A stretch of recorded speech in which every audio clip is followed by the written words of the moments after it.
Okay. ఇప్పుడు YCP రాష్ట్ర నాయకులు మోహన్ రెడ్డి గారు కూడా ఉన్నారు.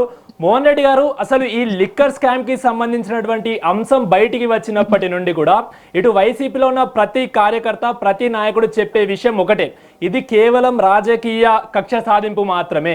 ఎలాంటి లిక్కర్ స్కామ్ జరగలేదు అంటూ కూడా ఈ సీన్ ఏదైతే ఈ అంశం మొదలైనప్పటి నుండి కూడా మీరు చెప్తూ వస్తున్నారు. కాకపోతే మనం రియాలిటీలో చూసుకుంటే ఇటు సిట్ అయినా లేకపోతే ఈడీ అయినా కూడా విచారణలు జరుపుతున్నారు, దర్యాప్తు చేస్తున్నారు. ఈ రోజు ఏకంగా అరెస్టులు కూడా చేస్తున్నారు. సో ఏం చెప్పాలనుకుంటున్నారు? అసలు లిక్కర్ స్కామ్ జరిగిందా లేదా? ఒకవేళ జరగకపోతే ఈ అరెస్టులన్నీ ఏంటి? ఏం చెప్పాలనుకుంటున్నారు మీరు? తెలుగుదేశం పార్టీ అధికారంలోకి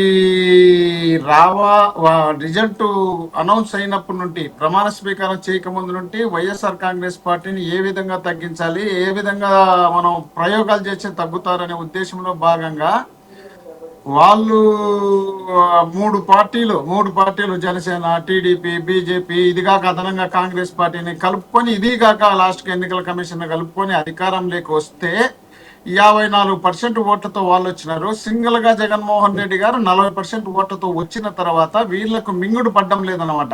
ఇదేందరి ఇది, ఇంతమంది కలిసి ఇన్ని ప్రయోగాలు చేసి ఇంత చేసినా కూడా 40% ఓటు వచ్చినాయంటే వీడు జగన్మోహన్ రెడ్డి అనే వ్యక్తి సామాన్యుడు కాదురా స్వామి అని చంద్రబాబు నాయుడు గారు భావించినారు. కాబట్టి ఎటు తిరిగి జగన్మోహన్ రెడ్డి గారిని ఇబ్బంది పెట్టాలి, భయపెట్టాలి, భయభ్రాంతులకు గురి చేయాలి, క్యాడర్ని దెబ్బతీయాలి, పార్టీని దెబ్బతీయాలి. మనం భవిష్యత్తులో జగన్మోహన్ రెడ్డి గారిని తట్టుకోవాలంటే ఇప్పటి నుండే చేయాలనే ఉద్దేశంలో భాగంగా పార్టీ ముఖ్యమంత్రిగా ప్రమాణ స్వీకారం చేయక మునిపే వైఎస్ఆర్ కాంగ్రెస్ పార్టీని పూర్తిగా కూల్చేయడం జరిగింది. అక్కడ మేము ఇల్లు లింగమనేని ఇచ్చినటువంటి గిఫ్ట్ లో మేము రేకుల చెట్టు ఉంటే అది అనాథరైజ్డ్ గా ఉందని మేము కూల్చేచ్చే దాన్ని ఈ రోజు వరకు విధ్వంసపాలన ప్రచారం చేసుకుంటే బతికినారు.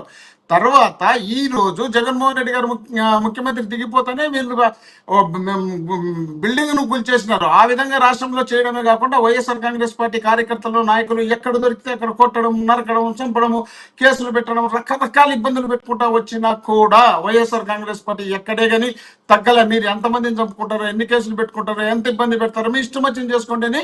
వైఎస్ఆర్ కాంగ్రెస్ పార్టీ ఎప్పుడు ప్రజల పక్షాన నిలబడుతుంది. కాబట్టి వీళ్ళు ఇచ్చినటువంటి సూపర్ 6 సూపర్ ఫెయిల్యూర్ అయిన తర్వాత మూడు పార్టీలు కలిపి ఇంత కేంద్రం, రాష్ట్రం 2 చోట్ల అధికారంలో ఉన్నా కూడా రాష్ట్రంలో మనం పూర్తి ఫెయిల్యూర్ అవుతున్నాం. దాదాపు 16 సంవత్సరాల రాజకీయ అనుభవం, ముఖ్యమంత్రిగా రాజకీయ అనుభవం ఉన్నటువంటి నేను జగన్మోహన్ రెడ్డి గారిని తట్టుకోవాలంటే, 40-50 సంవత్సరాల వయసు కలిగినటువంటి జగన్మోహన్ రెడ్డి గారిని తట్టుకోవాలంటే నా వల్ల కాలేదు. ఎటు తిరిగి జగన్మోహన్ రెడ్డి గారిని ఇబ్బందులు పెట్టాలనే ఉద్దేశంలో భాగంగా మొదలుపెట్టినటువంటి కార్యక్రమంలో భాగమే ఈ అరెస్ట్. లేకపోతే వాళ్ళు 14 నుండి 19 వరకు మద్యం అమ్మేటప్పుడు మద్యం వాళ్ళు కార్యకర్తలకు, నాయకులకు గ్రామ స్థాయిలో 42,000 బెల్ట్ షాపులు 14 నుండి 19 వరకు గ్రామ స్థాయిలో పెట్టి, గ్రామంలో సంఘాల్లో నుండి మొత్తం సిటీల వరకు బ్రహ్మాండమైనటువంటి మద్యం తాపి వాళ్ళు చేసినా కూడా గవర్నమెంట్ కి చెల్లించింది కేవలం 75,000 కోట్లు మాత్రమే. వాళ్ళు మేము అధికారంలోకి వచ్చిన తర్వాత జగన్మోహన్ రెడ్డి గారు ముఖ్యమంత్రి అయిన తర్వాత 19 నుండి 24 వరకు వాళ్ళల్లో 3.5% స్టాక్ మాత్రమే మేము అమ్మినాం. అయినా 104,000 కోట్ల రూపాయలు ప్రభుత్వానికి మేము జమ చేసినాం.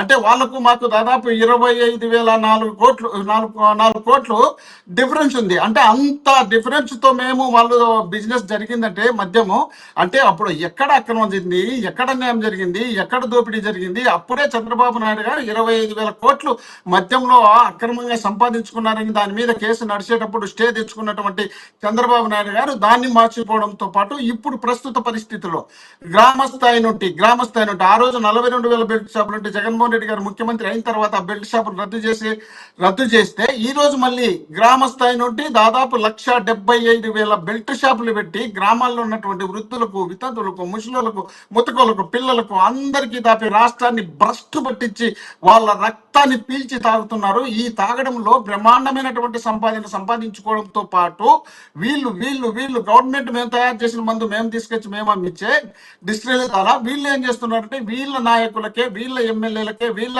ఇన్ఛార్జీలకే అక్కడ ఉన్నటువంటి షాపును మొత్తం దౌర్జన్యం చేసి లాక్కొని వేసుకొని వాళ్ళు తయారు చేస్తున్నారు. ఏ నియోజకవర్గంలో ఆ నియోజకవర్గాలకు సంబంధించినటువంటి నాయకులే తయారు చేసి వాళ్ళు. అంటే మోహన్ రెడ్డి గారు, ఇప్పుడు మీరు చెప్తున్న దాని ప్రకారం ఏదైతే ఇప్పుడు టీడీపీ ప్రభుత్వంలో ఉన్నటువంటి ముఖ్యమంత్రి చంద్రబాబు నాయుడు ప్రమాణ స్వీకారం జరిగినప్పటి నుండే ఇటు కేవలం మీ నాయకుడు జగన్ ని ఇబ్బంది చేయాలని మాత్రమే ఇదంతా డ్రామా మొదలుపెట్టారు, ఇదంతా కూడా ఈ దర్యాప్తు ఇదంతా కూడా దానిలో భాగంగానే అని మీరు చెప్తున్నారు. కాకపోతే ఇక్కడ ఒక్క విషయం, సిట్ ఏదైతే స్పెషల్ ఇన్వెస్టిగేషన్ టీం ఏదైతే ఉందో అది కేవలం రాష్ట్రానికి పరిమితం. కాకపోతే ఈడీ ఎన్ఫోర్స్మెంట్ డైరెక్టరేట్ అనేది పూర్తిగా కూడా సెంట్రల్కి సంబంధించినటువంటి ఒక దర్యాప్తు సంస్థ. మరి దాంట్లో ఏం చెప్తారు? ఖచ్చితంగా అందులో దాదాపు 3,000 కోట్లకు పైగా కూడా దానికి సంబంధించిన స్కామ్ జరిగింది అంటూ కూడా ఈడీ గుర్తించింది ఇప్పటికే. అదేవిధంగా ఇందులో కీలక వ్యక్తులు ఉన్నారు అంటూ కూడా వాళ్ళందరినీ కూడా విచారణ జరుపుతుంది, వాళ్ళ ఇళ్లలో దర్యాప్తు చేస్తుంది, పూర్తిగా కూడా సోదాలు నిర్వహిస్తున్నారు, అరెస్టులు కూడా చేస్తున్నారు. సో ఈ విషయం ఏం చెప్తారు? మరి ఏకంగా ఈడీ కూడా ఎంటర్ అయిపోయింది కదా. ఇప్పుడు ఈడీకి రిపోర్ట్ ఇచ్చింది సిట్టే కదా. సిట్ డైరెక్ట్ ఈడీ అక్కడ వాళ్ళకి అక్రమాలు జరిగినట్టు తెలుసుకొని వచ్చి ఈడీ అటాచ్ చేయలే, కేసు కట్టలేదు కదా. ఈడీకి సిట్ ఇచ్చింది. సిట్ ఎవరి చేతిలో ఉంటుంది? సీఎం చైర్ కింద ఉంటుంది. కూర్చుంటుంది, లేదంటే లేస్తుంది. ఎప్పుడు మన తిరుమలలో చూసినాం. తిరుమలలో చూసి ఏం చేసినారు? దీంట్లో కంది లడ్డు ఉంది, పందిలో కొవ్వు ఉంది, దునపొత్తు కొవ్వు ఉంది, చేప కొవ్వు ఉంది, రకరకాల ఆరోపణలు చేసినప్పుడు ఇంత దుర్మార్గమైనటువంటి దిగజారి ప్రవర్తన చేస్తున్నారు కాబట్టి వీళ్ళు ఎటు తిరిగి మా మీద అక్రమ కేసులు పెడతారనే ఉద్దేశంలో భాగంగా మేము పోయి సుప్రీంకోర్టును ఆశ్రయిస్తే సుప్రీంకోర్టు సిబిఐ చేసింది. సిబిఐ చేసిన తర్వాత సిట్టు ప్లస్ సిబిఐ రెండే వచ్చి అక్కడ ఎత్తిపోయింది. అలాంటివి ఏంటి లేవని చెప్పి జరిగింది. కాబట్టి వీళ్ళు ఏం చేస్తున్నారంటే ఎటు తిరిగి జగన్మోహన్ రెడ్డి గారిని ఇబ్బంది పెట్టాలంటే మన సిట్టు ద్వారా మనం ఎక్స్పోజ్ చేసి దాని ఇబ్బందులు చేయాలనే ఉద్దేశంలో భాగంగా చేస్తున్నారు. మీరు ఈడీ అంటున్నారు. ఈడీ గతంలో కూడా చంద్రబాబు నాయుడు గారు స్కిల్ డెవలప్మెంట్ కేసులో ఉన్నప్పుడు వాళ్ళు చేసినటువంటి లావాదేవీల్లో ఈడీ తెలిసిన తర్వాత అదే ఈడీ వచ్చి ఇక్కడ సిట్కు సిఐడికి రిపోర్ట్ చేసింది. సిఐడికి రిపోర్ట్ చేసినప్పుడే చంద్రబాబు నాయుడు గారిని అరెస్ట్ చేసినారు. చంద్రబాబు నాయుడు గారిని అరెస్ట్ చేసి ఈరోజు కేసు పంచాయతీ ఏమి లేకుండా కొట్టేసినారు కదా. కాబట్టి వీళ్ళు జగన్మోహన్ రెడ్డి గారు రాజకీయాలకి రాకమునిపే, ఆయన ఎమ్మెల్యే ఎంపీ మంత్రి ఏది కాకమునిపే 1,00,000 కోట్ల అవినీతి చేసినారని చెప్పి ఆరోపణ చేసినటువంటి పెద్ద మనుషులు వీళ్ళు. పెద్ద గనులు వీళ్ళు, ఆషామాషి వాళ్ళు కాదు.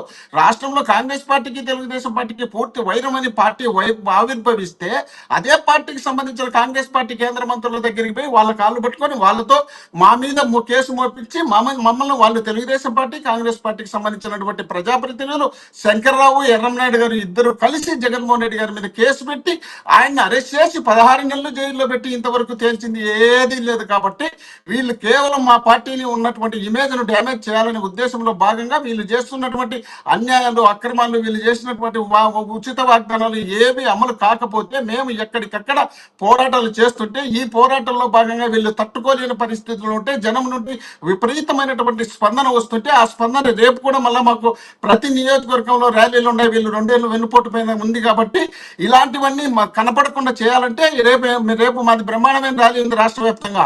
ఆ ర్యాలీకి ఏం చేయాలంటే అడ్వాన్స్ గా ఉన్న ఒకరిని అరెస్ట్ చేసి దీన్ని తరమరుగు చేయడానికి ఉద్దేశంలో భాగంగా చంద్రబాబు నాయుడు గారు ఫస్ట్ నుండి మేము ఏదైనా ఒక మంచి కార్యక్రమం ప్రజలకు సంబంధించింది చేయాలనుకుంటే వీళ్ళు ఒక చెడు కార్యక్రమం తీసి ప్రజల నుండి డైవర్ట్ చేయడానికి మాత్రమే ఇలాంటి కార్యక్రమాలు చేస్తారు. రాజకేష్ రెడ్డిని అరెస్ట్ చేసినారు, కొన్ని నెలలు జైల్లో పెట్టారు. జైల్లో పెట్టి మన బెయిల్ మీద వచ్చినాడు, మళ్ళీ తీసుకుపోయి జైల్లో పెట్టాలనే ఉద్దేశం ఉంటే వీళ్ళు కావాల్సేలా చూపించాలి. చూపిస్తే జనం మర్చిపోతారు. జనం రేపు చేస్తున్నటువంటి ప్రోగ్రామ్ డైవర్ట్ కావడానికి ఉద్దేశంగా ఇది బాగుంటుందనే ఉద్దేశంలో భాగంగా వీళ్ళు ఒక ప్లాన్ ప్రకారం పవన్ కళ్యాణ్ గారు ఏం చేస్తారంటే ఈయన మన త్రివిక్రమ్తో డైలాగ్ లాయించుకొచ్చుకుంటాడు. ఆయన స్టేట్మెంట్ వేదికల మీద మాట్లాడతాడు. చంద్రబాబు నాయుడు గారు ఏం చేస్తారంటే ఆయనకు కావాల్సినటువంటి స్క్రిప్ట్ రాసుకుంటాడు.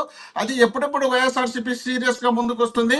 ఆ సీరియస్ గా ముందుకు వచ్చినప్పుడు జనంలో ఎప్పుడు క్రేజ్ పెరుగుతుంది. ఆ క్రేజ్ ని తగ్గించాలంటే మనం ఏం చేయాలని ముందే రాసుకొని వచ్చి దాన్ని అడ్డు పెడతాడు. నిన్న విశాఖపట్నంలో జరిగినటువంటి ఇన్సిడెంట్ అందరం చూసిన స్టీల్ ప్లాంట్ లో అక్కడ జరిగిన తర్వాత దాదాపు అక్కడ 30,000 మంది ఉద్యోగస్తులు దాదాపు 36 సంవత్సరాలుగా పనిచేస్తున్నారు. సడన్ గా జగన్మోహన్ రెడ్డి గారు ముఖ్యమంత్రిగా ఉన్న 2024 వరకు 28,000 మంది ఉద్యోగులు ఉంటే ఈ రోజు వీళ్ళు అధికారంలోకి వచ్చిన తర్వాత 10,500 మందిని తొప్పించేసి 16,000 మందితో పనిచేస్తూ వాళ్ళకు విపరీతమైన టార్చర్ పెట్టడంతో అక్కడ వర్క్ లోడ్ ఎక్కువ కావడంతో అది బ్లాస్ట్ అయ్యి అక్కడ దాదాపు 9 మంది చనిపోతే చనిపోయినట్టు ప్లేస్కి వెళ్ళి వాళ్ళను కనీసం ఓదార్చాల్సినటువంటి నాయకులు, కేంద్ర మంత్రులు, రాష్ట్ర మంత్రులు, రాష్ట్ర పార్టీ అధ్యక్షులు అందరూ వెళ్ళి వాళ్ళను మీ ఇంట్లో ఎవరు చనిపోలేదా, వాళ్ళ ఇంట్లో చనిపోయినారు కదా, మీ ఇంట్లో చనిపోయింటూ మాట్లాడండి, మీరెందుకు మాట్లాడుతున్నారని దిగజారిపోయి స్టేట్మెంట్ ఇచ్చి వీళ్ళు నవ్వులపాలు అవుతున్నారు. కాబట్టి ఈ నవ్వులపాలు అయినప్పుడు ఏదో విధంగా వీళ్ళను క్రేజ్ పెంచుకోవాలంటే ఇలాంటి కార్యక్రమాలు చేయాలనే ఉద్దేశంలో భాగంగా జగన్మోహన్ రెడ్డి గారి చుట్టూ ఎవరెవరు ఉన్నారో ఆ చుట్టూ ఉండే వాళ్ళని మాత్రం ముందు టచ్ చేసి పెడితే అది జనంలోకి బాగా పోతుంది. ఇది జగన్మోహన్ రెడ్డి గారికి కూడా సంబంధం లేకపోతే ఆయన పిఏ నాగేశ్వర రెడ్డి మీద ఎట్లొచ్చింది ఈ ఆరోపణ అనే ఉద్దేశంలో భాగంగా నాగేశ్వర రెడ్డి గారికి సంబంధం లేనటువంటి భూములు, ఆయనకు తెలియనటువంటి సంబంధించినటువంటి వ్యక్తులు తీసుకొచ్చి ఇదంతా నాగేశ్వర రెడ్డి గారు బినామీగా పెట్టించుకున్నారని తెలుగుదేశం పార్టీలో గతంలో ఉన్నటువంటి వ్యక్తులను కూడా నాగేశ్వర రెడ్డి గారి పేరు మీద చెప్పి ఆయన తీసుకొచ్చారు. ఆయన నాగేశ్వర రెడ్డి గారు బయట వ్యక్తులతో ఎక్కడే కానీ ఎవరితో మాట్లాడాయని కేవలం వైఎస్ఆర్ కాంగ్రెస్ పార్టీకి సంబంధించినటువంటి ఓకే మోహన్ రెడ్డి గారు, ఓకే మీరు చెప్పారు ఇదంతా కూడా కేవలం జగన్ గారిని ఇబ్బంది పెట్టడానికనే చెప్పారు. జగన్ గారిని ఇబ్బంది పెట్టడానికి కోసమే అంటున్నారు, ఇదంతా కూడా కేవలం డ్రామా అంటున్నారు. సో ప్రస్తుతం మనతో